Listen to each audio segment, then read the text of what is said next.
नमस्कार, India voice देख रहे हैं आप। मैं हूं आपके साथ दिनकर आनंद और आप देख रहे हैं 5 शहर 5 खबर, जिसमें सबसे पहले बात करेंगे श्री राम लला की, जिनके राम मंदिर में प्राण प्रतिष्ठा की तारीख सामने आ गई है। इसके बाद बात होगी भोपाल में युवक के गले में पट्टा बांधने वाले मामले की। फिर हम आपको सपा सांसद एसटी हसन के एक और भड़काऊ बयान के बारे में बताएंगे। इसके बाद हम आपको अतिक्रमण पर हो रही कार्रवाई पर धामी सरकार को मिले एक समर्थन के बारे में भी बताएंगे। और आखिर में आपको रायबरेली में प्राइवेट एम्बुलेंस के वर्चस्व की लड़ाई की खबर भी दिखाएंगे। तो चलिए शुरू करते हैं। पहली खबर उत्तर प्रदेश के अयोध्या में बन रहे रामलला के भव्य मंदिर के खुलने को लेकर है। आपको बता दें कि अयोध्या के भव्य राम मंदिर में प्राण प्रतिष्ठा समारोह को लेकर विशेष तैयारियां चल रही है। दरअसल मंदिर निर्माण का कार्य काफी तेजी से चल रहा है। पहले फेज का काम इस साल दिसंबर तक पूरा कर लिए जाने की तैयारी है।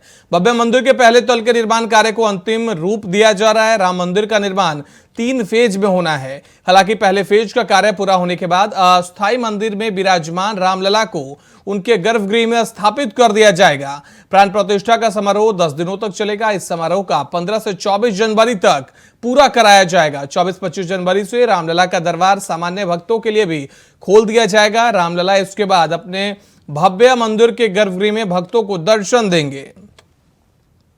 तो गर्भगृह में स्थापित कर दिया जाएगा रामलला को। आपको बता दें कि प्राण प्रतिष्ठा का समारोह 10 दिनों तक चलेगा। इस समारोह को 15 से 24 जनवरी तक पूरा कराया जाएगा। 24 से 25 जनवरी से रामलला का दरबार सामान्य भक्तों के लिए भी खोल दिया जाएगा।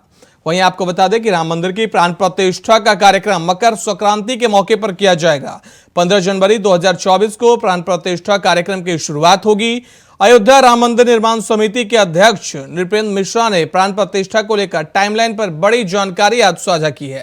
उन्होंने बताया कि 24 जनवरी तक मंदिर में प्राण प्रतिष्ठा का कार्यक्रम चलेगा। 24-25 जनवरी से श्रद्धालु नवनिर्मित रामलला के दर्शन कर सकेंगे। तो वहीं आपको बता दें कि अयोध्या में राम मंदिर के प्राण प्रतिष्ठा समारोह को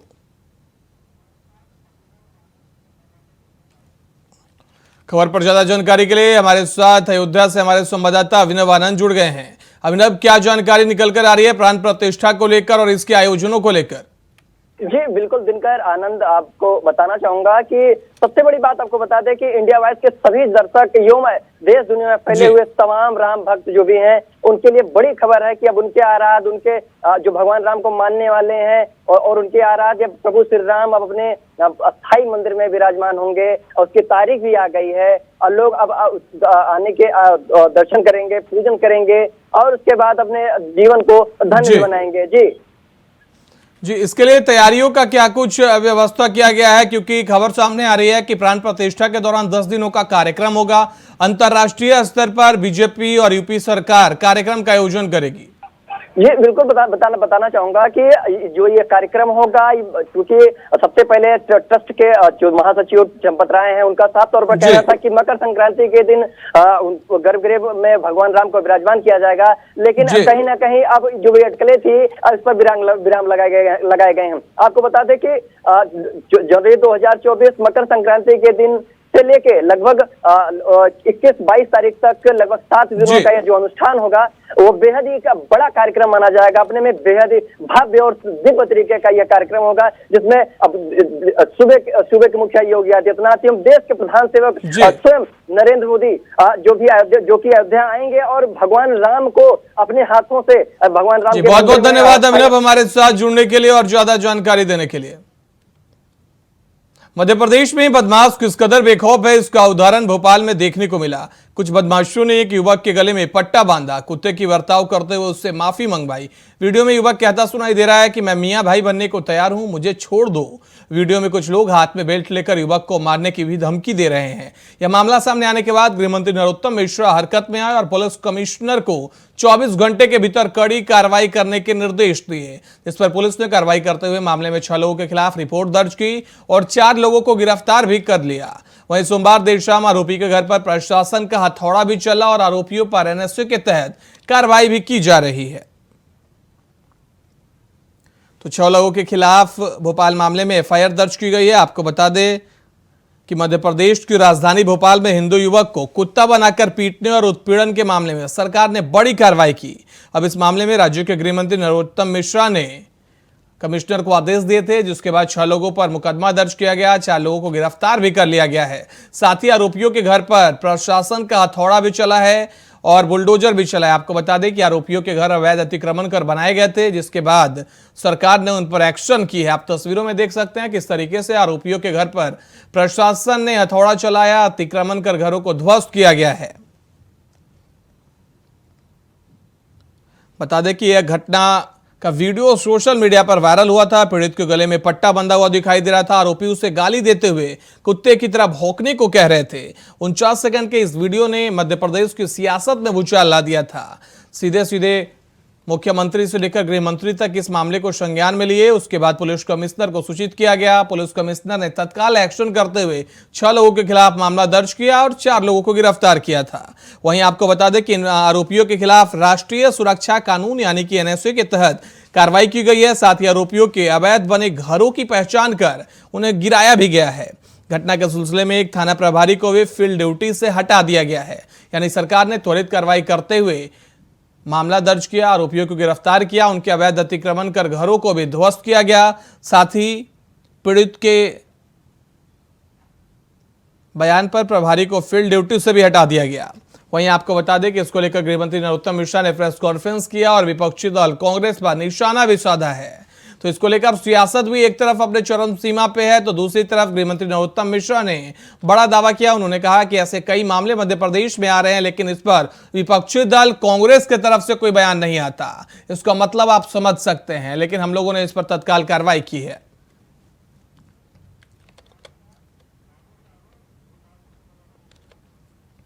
खबर पर ज्यादा जानकारी के लिए भोपाल से हमारे संवाददाता राजेश आर्या जुड़ गए हैं। राजेश, क्या जानकारी निकलकर सामने आ रही है? मामले में क्या कार्रवाई हुई और पूरा मामला क्या है, विस्तार से दर्शकों को बताइए। जी बिल्कुल, मैं आपको बता दूं कि भोपाल राजधानी के अंदर थाना टीले जमालपुरे का ये मामला है, जहां पर मानवता को शर्मसार करने वाला ये मामला सामने जी जो विवाद हुआ था, जिसको लेकर उन्होंने ही अपने एक साथी के युवक के साथ गले में पट्टा डालकर उसके साथ जानवरों जैसा व्यवहार किया और उसको वहीं कुत्ते की तरह भोगने के लिए मजबूर भी किया था। ये वीडियो काफी कुछ दिनों पुराना बताया जा रहा है, मगर जिस तरीके से वीडियो जब वायरल हुआ है, तमाम मामला सामने आया, तो खुद गृह मंत्री नरोत्तम मिश्रा ने इस मामले को संज्ञान में लेते हुए अधिकारियों को आदेश दिए थे कि इस पर कड़ी से कड़ी कार्रवाई की जाए। वहीं जब मामले का जब ये मामला पूरा जब थाने पहुंचा, तो हिंदू संगठनों ने इसको भी लेकर आवाज उठाई। तो वहीं इसके अंदर टीआई थाना प्रभारी जो थे, उन पर लापरवाही को बरतने के चक्कर में उनको थाने से जो है कि लाइन अटैच कर दिया गया है। तो वहीं हम आपको बता दें कि इसमें 6 आरोपी को गिरफ्तार किया गया था, जिसमें से 1 आरोपी नाबालिग है और 5 आरोपियों को जो है कि जेल भेज दिया गया है और इन पर जो है कि NSA की तरह तहत भी जो है कि मामला दर्ज किया गया है। और हम आपको बता दें कि आप पूरा जब वीडियो देखेंगे तो वीडियो में साफ तरीके से वो आपको सुनाई देगा कि वो लड़कों को भोगने के लिए मजबूर कर रहे हैं, उसको लगातार बेल्टों से मारा जा रहा है। साथ ही पूरे मामले में तब रुख बदल लिया जब लड़का वीडियो में यह कहता हुआ नजर आ रहा है कि वो उसको छोड़ दिया जाए तो वो धर्म अपना परिवर्तन कर लेगा। तो जिस तरीके से धर्म परिवर्तन का जो मामला सामने आने के बाद ही जो है कि दूसरा रुख पूरे मामले में। बहुत बहुत धन्यवाद राजेश हमारे साथ जुड़ने के लिए और जानकारी देने के लिए। समाजवादी पार्टी के सांसद डॉक्टर एसटी हसन ने यूसीसी को लेकर एक भड़काऊ बयान दिया है। उन्होंने कहा कि समान नागरिक संहिता कानून भाजपा का चुनावी हथकंडा है। बीजेपी समाज में दूरियां बढ़ाने के लिए एक कानून लाना चाहती है, लेकिन हम मुसलमान शरीयत को ही मानेंगे, इस प्रकार के कानून को स्वीकार नहीं करेंगे। समाजवादी पार्टी के सांसद ने अपने बयान में कहा कि आखिर समान नागरिक संहिता कानून लाने की जरूरत क्यों पड़ी। इसका मुख्य कारण कहीं 2024 का चुनाव तो नहीं है। भाजपा हिंदू मुसलमान के बीच दूरियां बढ़ाने के लिए यह सब कर रही है। 1400 से अधिक साल से पहले मुसलमानों में शरीयत के अनुसार पैतृक संपत्ति में लड़कियों को उनका हक दिया जाता था। कुरान पाक के हुक्म पर मुसलमान शरीयत के अनुसार काम करता है, इससे कोई मुसलमान समझौता नहीं करेगा। तो एक बार फिर से अनेकताओं में एकता का देश है। हमारा देश रंग बिरंगी फूलों का एक गुलदस्ता है। जिस वक्त देश आज़ाद हुआ था उस वक्त कानून बना था, जब अंबेडकर साहब ने जिसके अंदर ये लिखा है कि हर इंसान को अपने मज़हब को फ्रीली फॉलो करने की इजाज़त होगी और अपने धर्म को प्रमोट करने की भी इजाज़त होगी। ये संविधान में लिखा हुआ है। हम शरीयत के कानून अगर हम अपने ऊपर कुछ लागू कर रहे हैं तो किसी दूसरे को तकलीफ़ क्यों है? अगर इस्लाम पहला वो धर्म है जिसने 1400 साल पहले महिलाओं को उनके पैतृक संपत्ति में अधिकार दिया था। वो अलग बात है कि लड़के का कितना हिस्सा, लड़की का कितना हिस्सा, ये कुरान शरीफ में इसका हुक्म दिया गया है। कोई भी मुसलमान कुरान पाक को डिनाई नहीं कर सकता। तो देश में समान नागरिक संहिता लागू करने की चर्चाओं के बीच मुरादाबाद के सपा सांसद डॉक्टर एसटी हसन ने बड़ा बयान दिया। आपने सुना कि उन्होंने कहा कि सरकार जो चाहे कानून बना ले, देश का मुसलमान सिर्फ शरीयत के हिसाब से ही चलेगा। सपा सांसद ने यह भी कहा कि देश की सरकार ने लिव इन रिलेशनशिप जैसी बेहद ही घटिया चीज को लीगल कर रखा और उसे मुसलमान के दूसरी शादी करने पर एतराज है। जब लिव इन में कोई आदमी बिना निकाह के 10 लड़कियों के साथ रह सकता है तो फिर निकाह करने की जरूरत क्या। तो समाजवादी पार्टी के सांसद ने एक बार फिर से भड़काऊ बयान दिया है यूनिफॉर्म सिविल कोड पर। समाजवादी पार्टी के सांसद एसटी हसन ने कहा है, उन्होंने कहा यूसीसी नहीं, हम शरीयत को ही मानेंगे। बीजेपी पर कई गंभीर आरोप लगाए। उन्होंने कहा कि यह एक महज चुनावी हथकंडा है। तो समाजवादी पार्टी के सांसद ने एक बार फिर से भड़काऊ बयान दिया। उन्होंने यहां तक कहा कि अगर मुसलमान मुस्लिम पर्सनल लॉ से चल रहा है तो इसमें सरकार को तकलीफ क्यों है। मुसलमान अगर पहली बीबी से रजामंदी लेकर दूसरी शादी करता है तो इसमें सरकार क्यों परेशान है। इसके साथ ही उन्होंने बीजेपी पर कई गंभीर आरोप लगाए। उन्होंने कहा कि बीजेपी ने चुनावी हथकंडा को देखते हुए यूसीसी को लाई है। बीजेपी इसके जरिए वो ध्रुवीकरण की राजनीति करना चाहती है। इसके साथ ही आपको बता दें कि उन्होंने कई तरीके की बातें कही। उन्होंने कहा कि मुसलमान समझौता नहीं करेगा, कुरान पाक के हुक्म पर मुसलमान शरीयत के अनुसार काम करता है। तो आपको बता दें लगातार एसटी हसन अपने बयानों से विवादों में रहते हैं। इस बार एक बार फिर से उन्होंने आखिरकार समान नागरिक संहिता कानून को लेकर बयान दिया। उन्होंने कहा कि इसका मुख्य कारण 2024 का चुनाव है। भाजपा हिंदू मुसलमान के बीच दूरियां बढ़ाने के लिए सब कर रही है। 1400 से अधिक साल पहले मुसलमानों में शरीयत के अनुसार पैतृक संपत्ति में लड़कियों को उनका हक दिया जाता है। एसटी हसन ने कहा, उन्होंने कहा कुरान पाक के हुक्म पर मुसलमान शरीयत के अनुसार काम करता है, इससे कोई भी मुसलमान समझौता नहीं करेगा। तो एक बार फिर से यूसीसी पर विवाद छिड़ता जा रहा है देश में। आपको बता दें लगातार विपक्षी दलों की तरफ से इस पर बयान दिए जा रहे हैं। खबर पर ज्यादा जानकारी के लिए हमारे संवाददाता मुरादाबाद से शारिक सिद्दीकी हमारे साथ जुड़ गए हैं। शारिक, क्या जानकारी निकलकर सामने आ रही है? एसटी हसन ने यूसीसी को लेकर बयान दिया है, आखिर मंशा क्या है इनकी?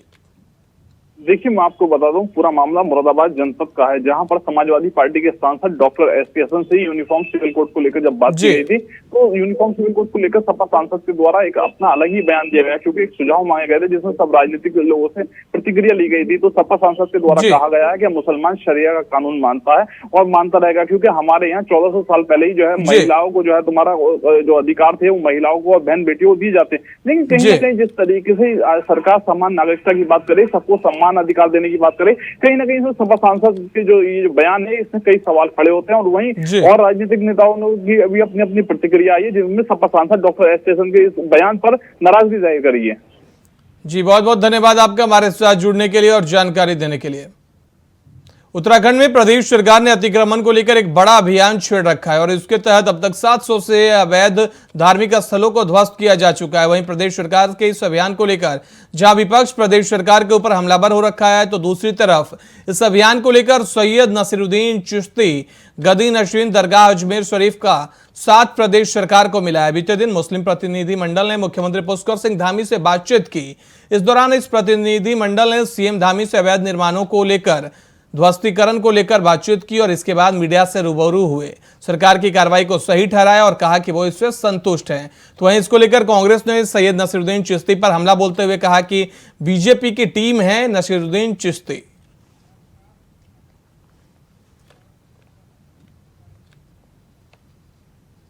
खबर पर ज्यादा जानकारी के लिए उत्तराखंड से स्टेट हेड अवनीश प्रेमी जी हमारे साथ जुड़ गए हैं। अवनीश, क्या जानकारी निकलकर सामने आ रही है? कांग्रेस ने हमला बोला नसीरुद्दीन चिश्ती पर, उन्होंने समर्थन किया है धामी सरकार के कार्रवाई को लेकर। देखिए, मैं आपको बता दूं, पूरे उत्तराखंड में 700 के ज्यादा ऐसे अवैध निर्माण हैं जो सरकारी संपत्ति पर किए गए थे। उसमें मजारें भी थी, इसके अलावा मंदिर भी थे, उनको सरकार ने तोड़ने का काम किया है। तो यही कारण है कि विपक्ष जहाँ हमलावर है, वो अतिक्रमण के नाम पर धार्मिक संपत्तियों से छेड़छाड़ का आरोप लगा रहा है। लेकिन कल उस समय खास बात हुई जब अजमेर से आए मुस्लिमों के प्रतिनिधिमंडल ने बाकायदा मुख्यमंत्री से मुलाकात की और उनको आश्वस्त किया कि जो भी अभियान वो चला रहे हैं बहुत अच्छा है और धर्म गुरु उनके साथ है। उसमें साफ तौर पर कहना था कि उसमें खाली मजारी हटाए नहीं जा रही, इसके साथ साथ जो मंदिर है, किसी भी धर्म के समुदाय की धार्मिक स्थल हो, उनको हटाने का काम किया जा रहा है, जो कि सरकारी संपत्तियों पर थे। तो हम कह सकते हैं कि बड़ी बात है कि बाहर से आए हुए धर्म गुरुओं ने सीधे मुख्यमंत्री से मुलाकात की और उनको अपना पूरा समर्थन दिया इस तरह के धार्मिक हटाओ अभियान में शामिल को। जी, बहुत बहुत धन्यवाद अवनीश हमारे साथ जुड़ने के लिए और ज्यादा जानकारी देने के लिए।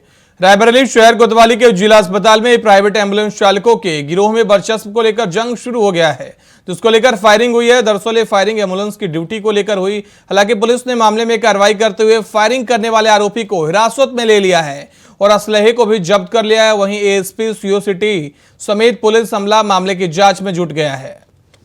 तो रायबरेली में गोलियों की तरतराहट से शहर थरा है। आपको बता दें कि एम्बुलेंस संचालकों के बीच में गैंगवार होने से दोनों के बीच पक्षों में गोलियां चली है। बताया जा रहा है कि नंबर लगाने को लेकर कई दिनों से दोनों के बीच कहासुनी चल रही थी। आज दोनों के बीच गैंगवार हो गई है। वहीं आपको बता दें, ड्यूटी को लेकर एक शख्स ने फायरिंग भी कर दी है। पुलिस ने आरोपी शख्स को गिरफ्तार कर लिया है, साथ ही आरोपी के पास से असलहा भी बरामद किया है।